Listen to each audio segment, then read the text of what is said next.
Hi, I'm Jinxie and welcome to the show. Hope you guys are having a great Monday, and hopefully it's still Monday by the time you watch this, or by the time it gets uploaded, because I don't know when you're going to watch it. I don't know who's going to watch it.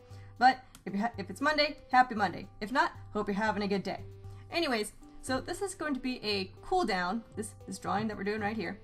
And what's a cool down? Like, what is a cool down? I hadn't heard about it until like about a year ago, or at least the terminology. And I've seen a few different definitions. Some people use it as the definition of they go into drawing too hyped up, like they've had a bunch of coffee, or they just went running, or something just got them super, like, not really shaky, but like agitated. Not angry agitated, just they're hopped up on something. Hopped up on brain chemicals. But point is, they can't just sit down, be patient, go nice and easy, do all their construction work. And I think that's more of a chill out than a cool down, because we're talking about cooldowns, and cooldowns, at least by how I'm going to define it today, is when you've been staring at one project, or you've been doing some really intense, like very constructive practice drawing, like I'm going to do building studies all day. If building studies are your thing, good for you. But if you've been working really hard, it's been mentally taxing, in some cases emotionally taxing, because everyone puts a little bit of themselves into a piece of work, and it's just been a lot of that, or you're just sick of looking at the same thing all day, or maybe for the past 3 days. Cooldowns are a great way to avoid burnout. And burnout is just, you're sitting down, you've been super good, you've been drawing something every day, you've been finishing something every day, it's been awesome. It's like now you're gonna finish 2 things every day. It's gonna be great. And then you finish 2 things every day. Then you sit down and you don't wanna. Burnout is just when you exhaust your artistic reservoirs, which is a thing. There's such a thing as kind of a limited pool of how much you can put into something. Granted, you can expand on that, but for the time being, you get burnt out if you kind of run out of that little reservoir of energy you can put into artwork. And again, it can be expanded, but for now, we're talking about avoiding running out in the first place. And one of those things is to just do something for you at the end of the day. So cooldown is a good way to just do something for you. No pressure, just relax. You don't even need to do a thumbnail. I didn't do a thumbnail for this. I just wing it. Just thought of something, go. Think of it, go. Just draw what you want. Doesn't even need to be finished. It could just be a sketch. It can be an ink drawing. It could be whatever you want. Point is, you do you. And it makes you happy. It makes you feel like, I've done something today. And not in the derogatory, like, oh, why don't you do something with your life? It's like, why do you sit on the computer all day? No, I mean in the whole, yay, I did a thing today. And that can be a very important thing to do, is feel like you do a thing. Because anybody who's had hard days, hard weeks, hard months would know, baby steps are important. It's like, I did the laundry today, I did a thing. I did a sketch on my cooldown, I did a thing.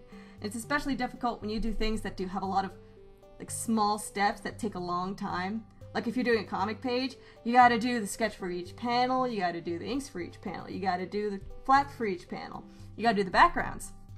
That is labor intensive. So this is where cooldowns come in to help you relax and do something not only that's not a lot of pressure, but it feels like you've actually like completed something. You're always improving. No matter, every time you draw, you're improving something.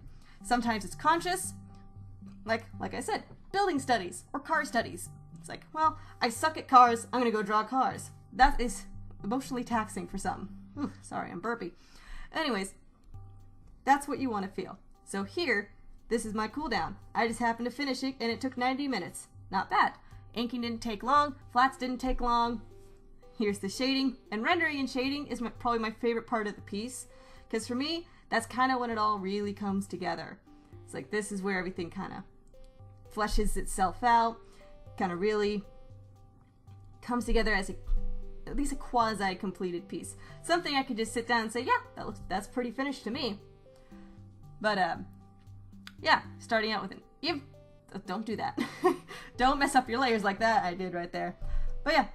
Colors can make things feel finished. Some people like to color the sketch, some people just like to scan their sketches and then make the sketch lines colored, just so it feels maybe a little less, I don't know, rough, less rushed. I'm not sure. But point is, you're doing something good for yourself. Sometimes it's just get to the point of rendering and you'll feel great.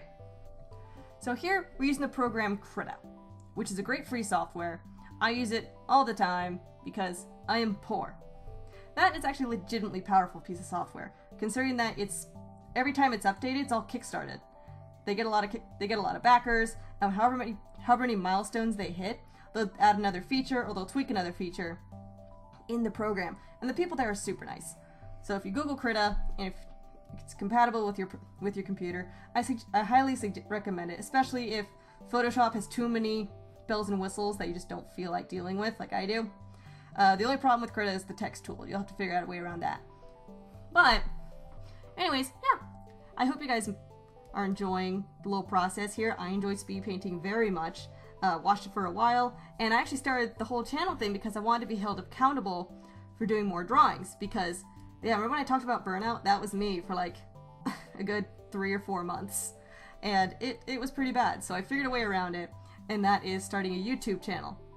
And as an art history major, guess what? I get to riddle you with awful facts about art history. Well, awful and amazing facts like art history. And those will just crop up when they may, because I can't think of any at the moment, because it's not in tangential conversation. Anyhow, so this is almost wrapped up. I'm almost getting done here. I'm just doing some secondary lighting from the glow effects. Soon we're going to get some overlays in that'll harmonize all our colors together. It's a real quick, easy way to get things harmonized so it doesn't look kind of weirdly jarring, like that blue and that yellow. Kind of weird next to each other. So you'll see in a bit how that works. So, come on me. Finish up the dang drawing. But yeah, I will upload this image onto my Tumblr account, which will be in the description below. I do have a Twitter, also in the description. And I should be putting out the next piece in a few days, if not next week. So hopefully that'll work out for you guys. And thank you so much for watching my first voiced over video. I really hope you enjoyed it. Tell me how you feel about it. Well, you could only have this and the Mining Ore video to compare it to. And there she is, all finished overlays. That border got cut out for some reason. Have a great day, guys. Bye.